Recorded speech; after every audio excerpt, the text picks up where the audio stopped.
El Salvador. Let's see how well these guys are doing. You're gonna look at the population as always. You're gonna look at the map. Let's see how actually they live there and how nice or bad it is. This is pretty much see the borders. This one, you're gonna see the timeline, how well they done in the past and how they got where they are today. And also I like to Google just the name of the country, see what's pop out. Now let's start with the population. As everybody knows, it's a small country in Central America. So now we're gonna talk about 6.3 million people living there. They used to be on up trajectory. Now they kind of plateau and pretty soon they're gonna go down. And you can see the growing rate is pretty much all over the place, but they're going down. Now 1955, 2.4 million, so much less than they are today. But now in 2025, 6.3 million. Back then they have a growth around 55,000 people, now around 27, so half of what they used to be. Migration pretty much on the minus like any other Central America country or South American country.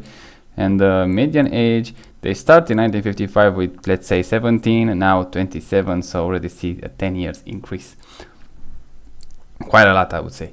Fertility rate back then 6.5, let's say 6.5, insane number, but now 1.75, so they got below replacement around 2020. So again, another pandemic country hits, and it's gonna see a change, let's say, in the future, because again the pandemic, but they all kind of were halfway there, so I'm not gonna put too much credit on the pandemic.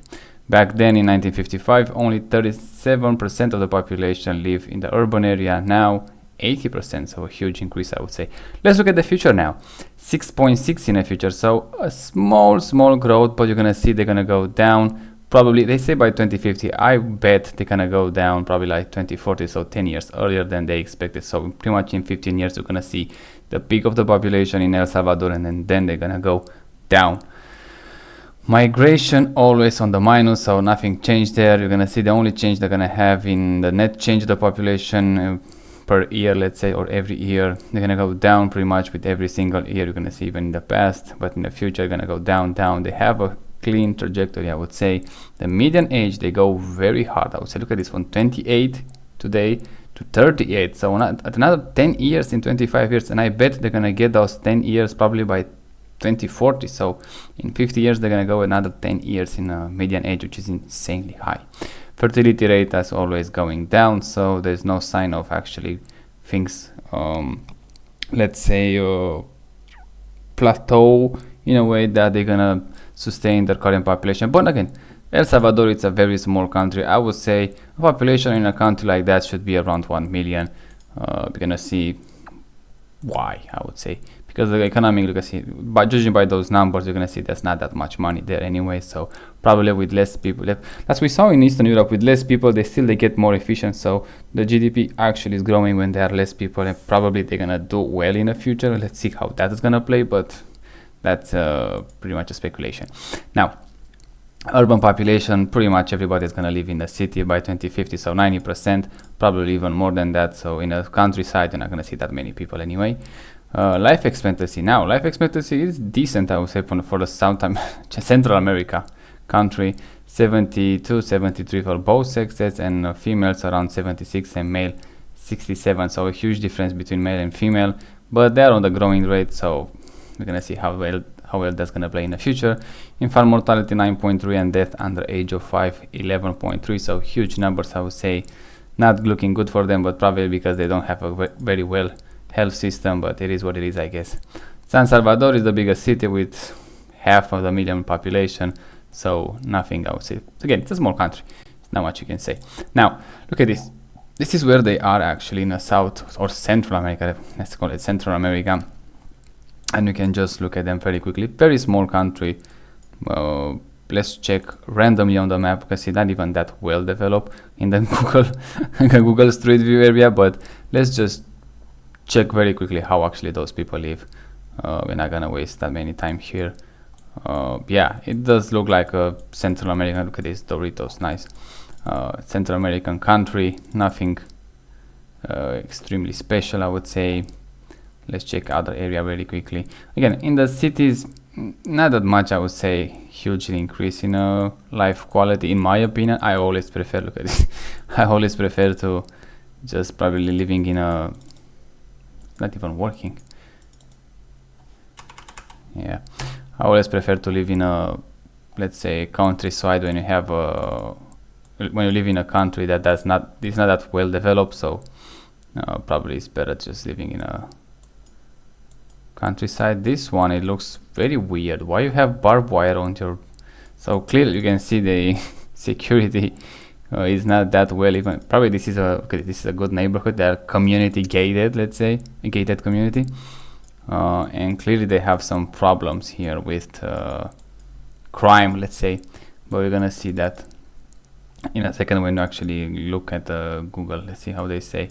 Yeah, not extremely pleasant, I would say, but again, South America, in Central America, okay, they're not that let's say welcoming to safety. They always prefer, I would say, crime. And look at this, somebody just built a house. The roads are pretty nice, I have to say, but anything else, this shows that poor people there, they don't have the financial support to just build their own great neighborhood and great housing. So yeah, and I'm curious how it's gonna look here. Look at this. Even if, like I say, when you don't have that great Google Street View, there is a problem that even work. That one, let's go on the 360. Let's see if they can see something there, just on the countryside, to have some perspective, I would say.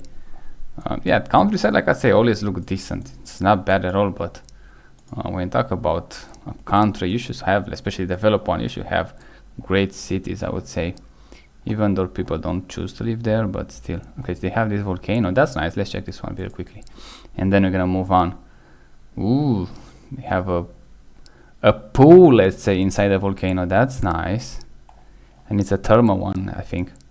Yeah, it is interesting, I would say. Something, definitely something to see, but again, not that I don't know how many people are actually willing to move there from a, let's say, a developed country, but for a vacation or stuff like that, probably, I don't know, it's not gonna be that of the issue.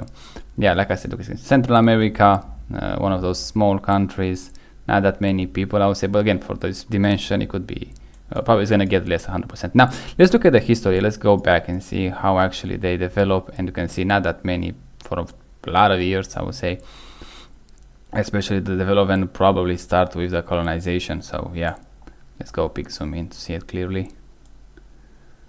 It just tell you pretty much a picture, a very quick picture how actually they got there, and when the first time. Look at this, the name of the Salvador start after colonization, obviously. Look at this, Republic on El Salvador, 1865, 1841, probably the first one. El Federal Republic of Central America was before that. So yeah, small country from the beginning, I would say, and pretty much they keep it that way. Yeah, now let's Google El Salvador. Let's see. They have that problem with crime, which is kind of interesting in my opinion. Just have such a small population and still have those huge problems with crime. That's insane in my opinion, but it is what it is. And especially look at this when you Google, you're gonna see the president right here, and also gonna see news about crime there and how they tackle and stuff like that. But you can see there are some problems, huge problems there, and who knows, maybe I know this guy starts to cleaning up really quickly after they got in power, but how it's gonna be after he's left the power and they go back, they continue on this path, who knows. But again, look at this, the country, like I say, is pretty decent, but when you have that much crime and you have all those pictures that's coming out from there, it is not a good sign anyway. But look at this, it is I guess weird, but overall, like I say, the land, we can judge the land is nice, but the land doesn't tell you the whole story, because you're talking about people here, not about the land. The land is pretty much nice everywhere you go, almost, not everywhere, almost where you're gonna go, but also the people, how they live, how they make their housing, how they have the streets, how is the economy, how well the population is doing in those countries. The tradition and culture and all that stuff play a major role, I would say, but also it's important in my opinion, that's why I make those videos, how someone from outside sees your country, because that's gonna determine a lot of things, because you're gonna attract businesses or stuff like that. You're gonna have some problems. You don't have a good image, and I think most of the countries, especially in the poor countries, they have this problem. And I don't know how they're gonna choose to tackle this problem, because these guys try to resolve crime and starting from there, but we're gonna see actually in the future how it's gonna play, because you cannot change that much in that short of the time. Probably you're gonna need like 20 years or something like that, or even more than that, to actually make some real change. But yeah, this is the El Salvador. If you live there, I don't know how many people watching my videos from there, but the reason that I make those videos is just pretty much to give you, we're gonna talk about El Salvador today. We're gonna look at the population and stuff, what I just did, and then I would like to see or heard from you, especially if you're living in El Salvador, how it's your opinion, how you think it's gonna be there in the future, and how it is right now, and also for those people outside El Salvador like me, how you see the El Salvador, because that's also, it's important. I always say it is important how other people see you, even if they never put foot in your country. It is important to see how actually people see El Salvador, your country, or not. And that's why I make those videos. I'm curious about how everybody thinks about it. And that's why I make even that Scandinavian videos, and I got a lot of not problems, but a lot of people didn't like it. But the point was that you can see in the comments, some people say I was wrong about everything, and some other people that living there, they say I didn't start even scratching the surface. That's how bad it is. So there is a difference. Like I said, there are two different people in those countries. One of them will say on the left side that just pretty much accept any policy that they make and the status quo, and they like it how it is, even if it's bad. And those people who got pretty much